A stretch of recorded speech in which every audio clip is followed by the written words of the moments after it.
It is God's will to heal us.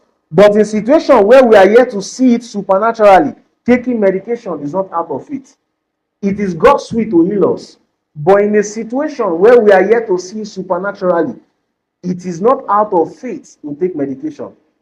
You see, some people, I think that with all due respect, when they talk about some people, they hide some things under the sovereignty of God. They say many things about sovereignty of God. You see, in scripture, what the Bible told us was that, God healed the sick, the apostle healed the sick, everybody that came to Jesus. So my disposition when I'm sick or when somebody is sick is to know that God can heal them. If I pray for the person and they did not receive healing, it's not in my place to go and be building theology for where scripture was quiet about.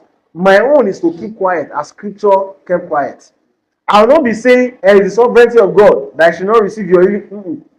What the disposition scripture gave to us is that God healed the sick. The apostles, the early apostles, they healed the sick.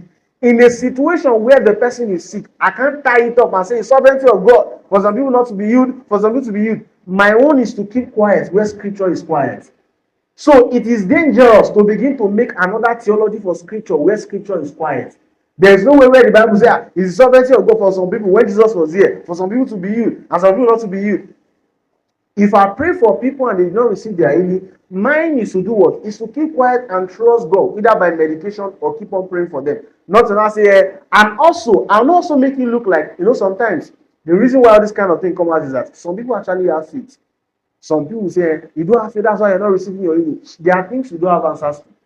There are things that we don't do what? There are people who have exercised their faith, who have done, and they are yet to see the results. So we don't condemn them and say, you don't have faith. That's why this is not happening like this. Even though there are people who have not received their healing because they have not really put that kind of faith, the woman with the issue of blood, put in place. Where he said, if I touch the hem of his garment today, I know I will be healed. Also, not everybody who has not received their healing who does not have faith. Also, we must be quiet where scripture is quiet. Don't go ahead and say the sovereignty of God for some people to be healed, for some people to not be healed. When you pray and they don't receive their healing, yours is to keep quiet where scripture is quiet and encourage them. And then if it's medication, they should go ahead and do what? And take it.